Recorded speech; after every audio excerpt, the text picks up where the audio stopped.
We're thrilled to share with you our newest feature release, which is called Relationship Maps. First, let's cover where you can find this new feature. You can find relationship maps in the Relationships section within any household. Like normal, you'll see the full list view, which will show you any members, entities that have been added for this household.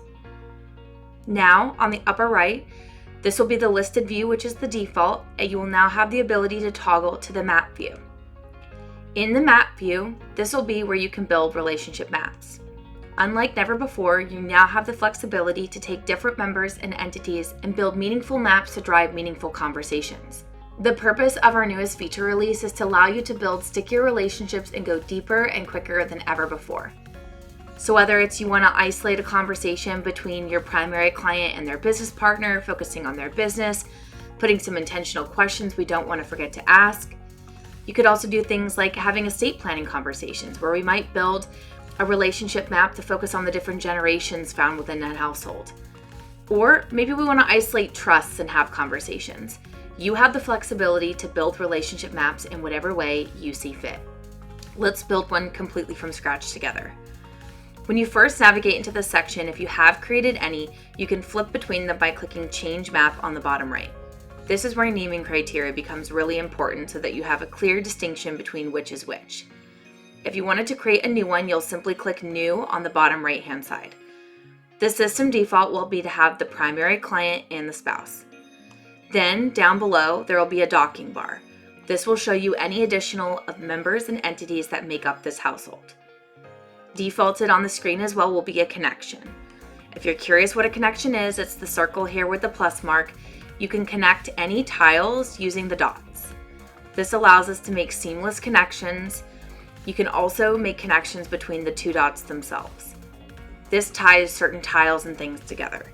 If you wanted to delete a connection, you can simply click on the line itself and click the delete button, or you could click on the connection itself and click the delete button as well. To remove a member from the relationship map, we simply have to click on the member tile. You can click the exit mark here. There are three options.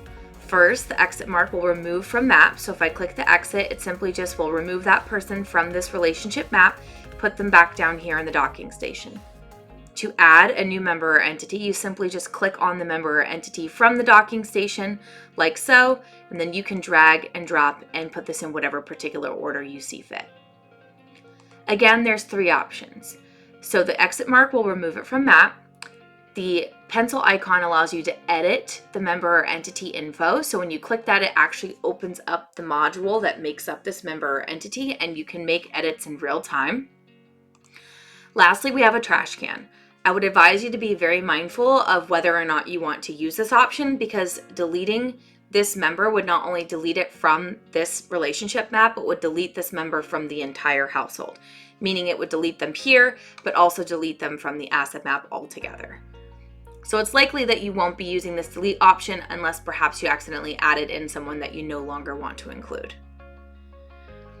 So if you wanted to make connections, again, you can draw them between the dotted lines that you see listed here, like so. If we wanted to add in additional items from the docking station, we simply just have to add.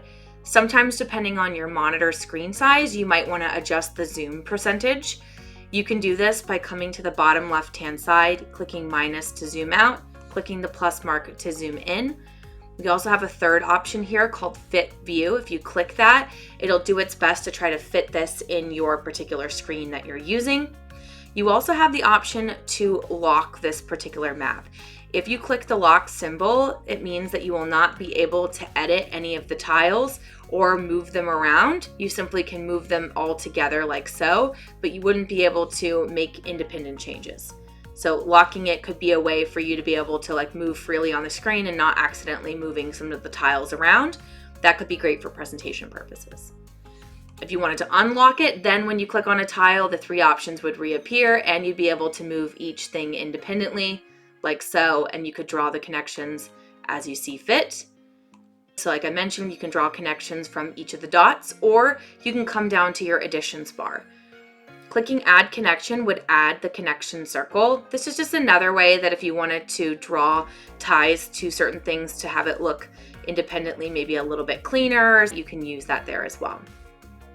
You can also add custom text. So outside of the members and entities, you might want to add some tiles that represent different questions or text for the visual relationship map that you're looking to build. So you could do is you could click this text option and then you could go ahead and place it. And then you can click this edit option here to write in whatever text you like, just like so. If you click the plus mark, it then saves it. You can again move it and adjust it around, and then you can draw the ties if you see so fit. If you come up here and you click the exit mark, this would remove it from the map. However, when you remove text from the map, it does not put it in the docking station. It'll simply remove it altogether. Down in our additions bar, you can also add additional members and add additional entities. This would be adding members and entities completely from scratch. So even if you decide to start playing around in relationship maps with perhaps a household that isn't fully completed yet, you can actually come and start adding different members from this particular section and add entities completely from scratch. If you add new members and entities here in the relationship map section, they too will flow through to the overarching relationship list view here, and they will also flow through to the asset map report in its entirety. We hope that you will leverage the relationship maps in whatever way that you see fit. Again, most commonly, we see this being used to really be able to facilitate multi-generational planning conversations. Perhaps you can leverage these to understand your client's money story a bit better, such as their life ambitions, their legacy goals, life lessons. You can lay the groundwork for conflict resolution, really understand maybe more of their family dynamics. And ultimately, we can also use this area to talk about the key players that make up our client's financial picture as well. People like executors, trustees, guardians, power of attorneys, so on and so forth. I believe that through the use of relationship maps, you're not only going to have the flexibility to drive meaningful conversations, but they will allow you to build new visualizations to bring clarity like never before.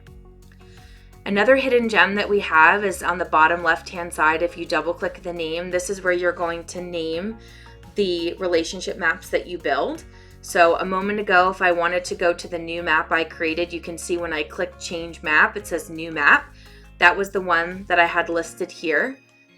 In order to have saved the items that I wanted to have here, I would have had to click the save button.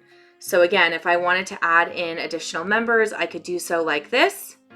I could start building out this relationship map as I see fit. I could have connections if I so choose. Maybe I'm going to add some intentional text up here like so. You can always build the shell and edit it later. But ultimately, what you're going to do is when you start clicking and building out these relationship maps, in order to save your work, before you move on, you'll need to click the save button on the bottom right-hand side. This will then save the changes that you have. Otherwise, the changes will not be saved. Now, the current name of this relationship map is called New Map. In order to keep things clean and concise, I would want to double click into this. I might call this Immediate Family. Clicking off to the side, the name will update. Now, if I click Save again, that'll not only save the name, but it also save any changes I've done here. Now, if I click Change Map, it's going to be very clean and concise. So if I flip back to one of the previous ones I made, like this business map, if I click Change Map again, Immediate Family will be listed here. So anytime in the change map, if you do see something that says new map, it just means that you likely created a new relationship map and forgot to give it a title. So just make sure that you flip to it, you add and adjust anything you need, click save, come update the name, and then click save again, and then you'll be off to the races. One important note is you can create up to 10 relationship maps per household. I hope that you're excited to leverage relationship maps as much as we are, and I hope that you'll be able to use these to be able to help your clients visualize the people and entities that surround, impact, and influence overall the client's financial decision making.